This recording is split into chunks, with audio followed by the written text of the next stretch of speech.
திராவிட மாயை என்பது ஒரு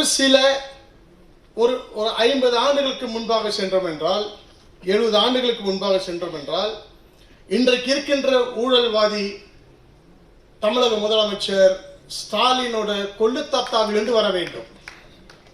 நீதி கட்சி TM நாயர் முதலிருந்து வர வேண்டும். அன்றைய காலகட்டத்தில் யாரெல்லாம் பிரிட்டிஷ் ஏகாதிபத்தியத்துக்கு அடிமையாக இருந்து சேவகம் புரிந்து அவன் போடுகின்ற பிச்சையில் ராவ் பகதூர் பட்டம் வாங்கி கொண்டு பதவிகளுக்காக இந்த நாட்டை விற்றுக் கொண்டிருந்தவர்கள் தான் சேர்ந்து ஆரம்பித்த கூட்டம் தான் நீதி கட்சி.